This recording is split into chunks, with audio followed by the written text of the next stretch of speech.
Module 2, Atoms and Molecules. Classifying matter as ionic or covalent. Once you are able to figure out a compound's chemical formula, you need to next be able to classify it. Remember how we classified the elements based on their properties into two groups, metals and nonmetals? This was based on their location on the periodic table in relationship to the zigzag line. Well, compounds are also classified based on their properties. Now, there are lots of ways to classify compounds. In this module, we'll focus on the simplest, most general classification.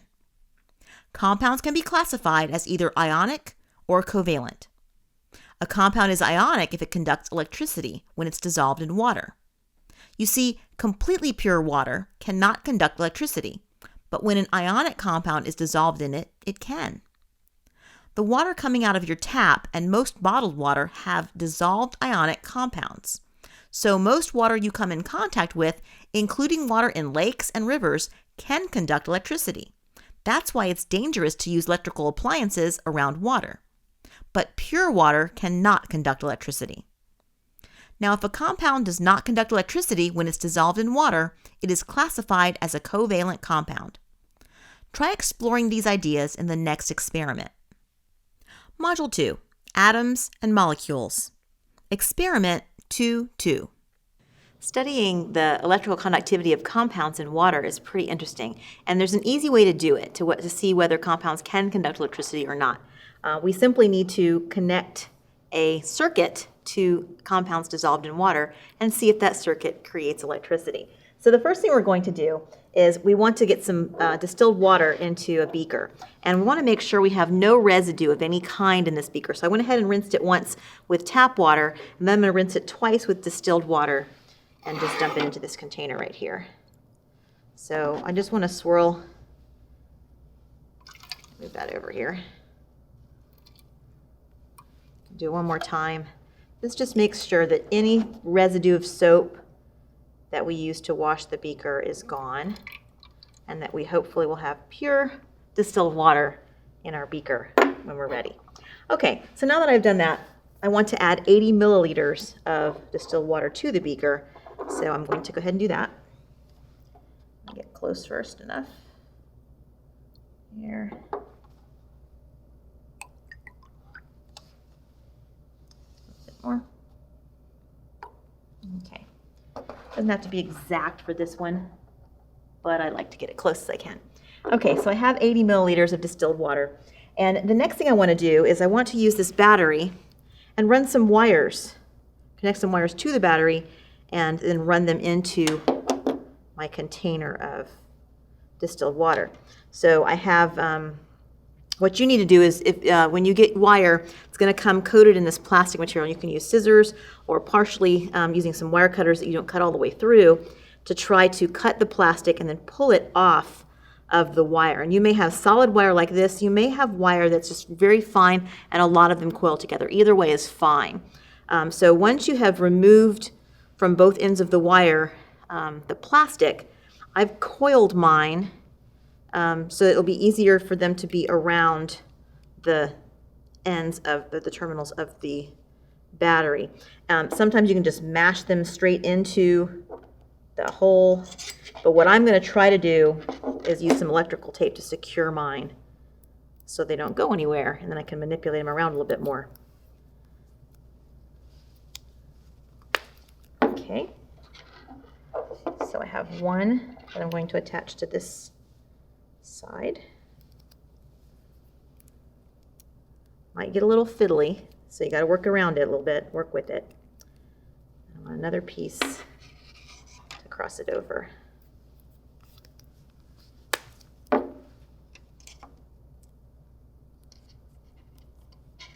Try to hold it in place. And I'm going to do the same thing with the other one.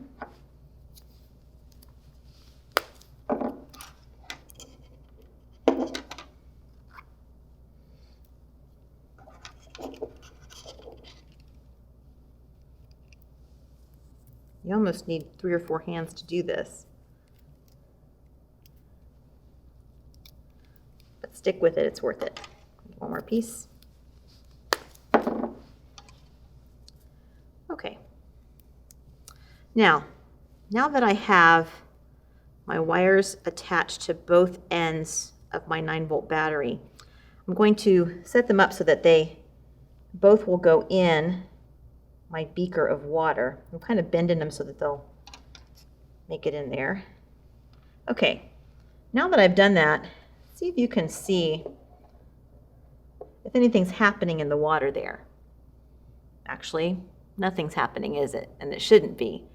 For what we're hoping is going to happen is we're going to see some bubbles forming, because what we want to see is evidence of an electrical current flowing from one end of the battery to the other. And what will happen is, if the electrical current can happen in the water, the electrons will move through one of the wires across the water and into the other wire as it goes back into the battery.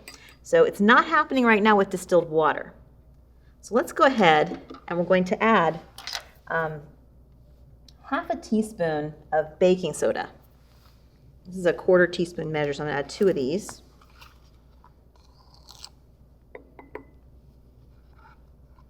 And I want to dissolve that.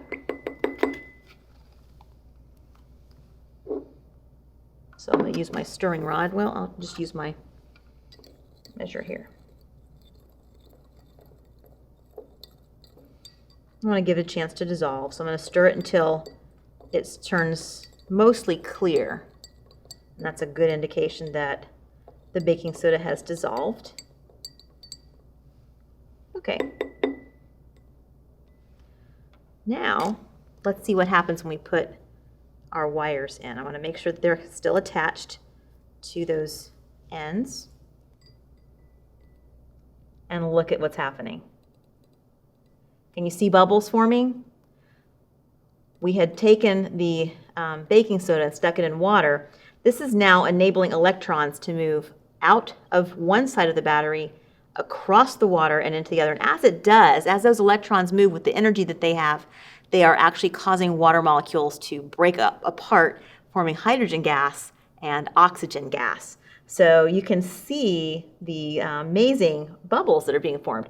So from that, what we can say is electricity has to be conducted for this to happen. And therefore, we can say that the baking soda that was dissolved in there has to be an ionic compound, because it was, being dissolved in there, it enables electricity to flow. Now, I want to try this one more time with sugar. So I'm going to remove my electrodes out, and I'm going to dry them off. We're going to do the same thing with sugar to see if sugar is an ionic compound. So let me remove this container. I have another one that I've already rinsed out, and I want to add 80 milliliters, approximate. And then I want to add some sugar, not baking soda. So I'm going to grab my container of sugar. I